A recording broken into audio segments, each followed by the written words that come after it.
Possessos. Perguntas 473 a 480. Um espírito pode tomar momentaneamente o envoltório corporal de uma pessoa viva, isto é, introduzir-se num corpo animado e agir no lugar do espírito que nele se encontra encarnado? O espírito não entra num corpo como entras numa casa. Identifica-se com um espírito encarnado, cujos defeitos e qualidades sejam os mesmos que os seus, a fim de agirem conjuntamente. Mas é sempre o espírito encarnado quem atua, como quer, sobre a matéria de que se acha revestido.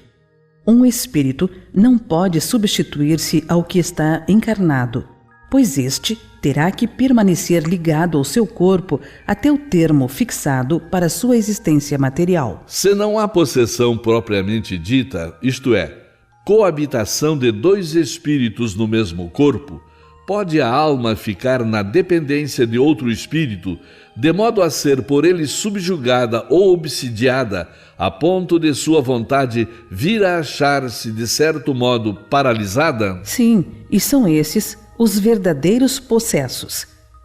Mas é preciso que saibais que essa dominação jamais se dá sem a participação de quem a sofre, que por sua fraqueza quer por desejá-la. Muitas vezes se tem tomado por possessos alguns epiléticos ou loucos que mais necessitavam de médico do que de exorcismo. Na acepção vulgar, a palavra possesso supõe a existência de demônios, isto é, de uma categoria de seres de natureza má, e a coabitação de um desses seres com a alma de um indivíduo no seu corpo. Considerando-se que, nesse sentido, não há demônios e que dois espíritos não podem habitar simultaneamente o mesmo corpo, não há possessos segundo a ideia comumente associada a esta palavra.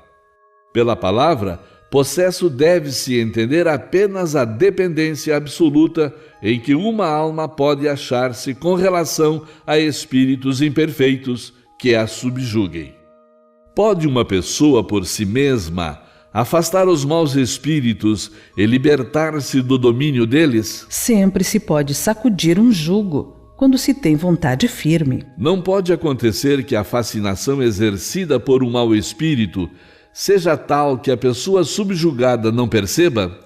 Nesse caso, uma terceira pessoa pode fazer que cesse a sujeição da outra?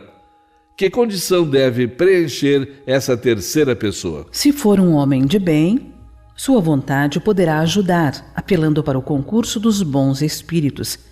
Porque quanto mais se é um homem de bem, tanto mais poder se tem sobre os espíritos imperfeitos, para afastá-los, e sobre os bons para os atrair. Todavia, essa terceira pessoa será impotente se aquele que estiver subjugado não lhe prestar o seu concurso. Há pessoas que se comprazem numa dependência que favorecem seus gostos e desejos. Seja, porém, qual for o caso, aquele que não tiver puro o coração não poderá exercer nenhuma influência. Os bons espíritos o desprezam e os maus não o temem. As fórmulas de exorcismo têm alguma eficácia sobre os maus espíritos? Não. Quando esses espíritos veem alguém tomá-las a sério, riem e se obstinam. Há pessoas que, embora animadas de boas intenções, não deixam de ser obsidiadas.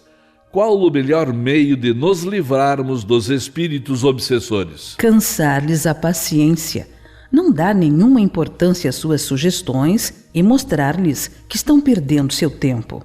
Ao verem que nada conseguem, afastam-se. A prece é um meio eficiente para curar a obsessão? A prece é um poderoso socorro em tudo, mas crede que não basta murmurar algumas palavras para obter o que se deseja. Deus assiste os que agem e não os que se limitam a pedir. É preciso, pois, que o obsidiado faça por sua vez o que for necessário para destruir em si mesmo a causa que atrai os maus espíritos. Que se deve pensar da expulsão dos demônios de que fala o Evangelho? Depende da interpretação. Se chamais de demônio ao espírito mau que subjuga um indivíduo, uma vez destruída essa influência, ele terá sido expulso realmente. Se atribuís uma doença ao demônio, quando a houver descurado, Também direis que expulsastes o demônio.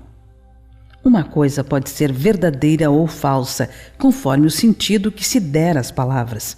As maiores verdades podem parecer absurdas quando se olha apenas a forma e quando se toma a alegoria pela realidade. Compreendei bem isto e guardai-o,